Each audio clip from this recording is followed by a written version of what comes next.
What's up, everyone? It's Lars Wolf and the Multi-Purpose Racer 2.0 sitting next to me, and I'm back after a long time away. Just life in general has been crazy. I've been able to get back and spend a little time on the Juke, so I've got some announcements for you. What are the big things? First off is we have a new sponsor to welcome to the team, and that's KW Suspension. Yep, KW.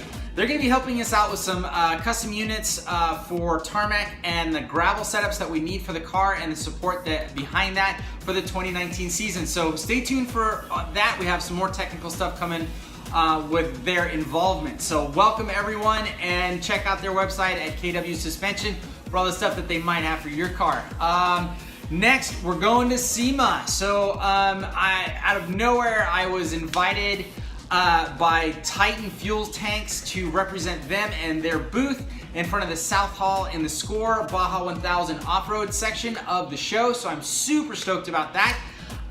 So yeah, check out their website in Titan Fuel Tanks. They've got some cool stuff for all your tow rigs that that all of us use to get our race cars around. So check them out. I think many of you have seen the livery that we've sent out to show you what it's going to look like at the show.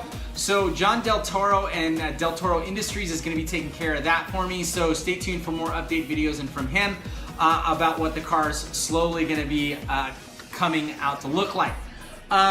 Next up is we're going to get the car tuned. We're actually headed to Man Engineering tonight, drop the car off, so we can start tuning the car tomorrow morning at 8 a.m. Saturday with Matt Paris from Fast Religion. Now, he has a YouTube channel and an Instagram page called Fast Religion, and he is basically like my East Coast counterpart that doesn't do any racing, but he does a lot of crazy stuff with the Nissan Jukes, and he's been dying to get his hands on this car for years, so we finally put it together. He's flying out here and he's gonna tune the car. Now, why are we doing that? Well, we have a lot of bolt-ons on the car, and we want to see what kind of horsepower we can make with all those bolt-ons on the stock ECU. Yep, we're going to be using an UpRev Flash software on the stock ECU to see what kind of horsepower we make. Once we get those numbers, we're going to kick that ECU to the curb, and we're going to install the Link standalone ECU that is sitting in the box back there on that shelf back there, and see what kind of enhancements that ECU is going to make for the car.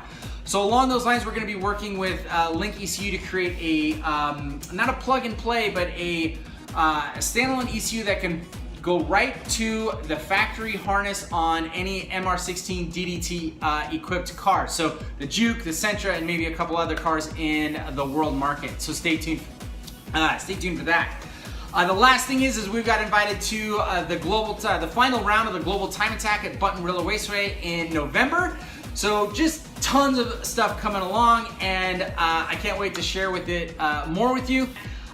So thanks again, everyone, for joining me today, and we'll see you at the dyno bright and early, 8 a.m. tomorrow morning. Take care, everyone. Later.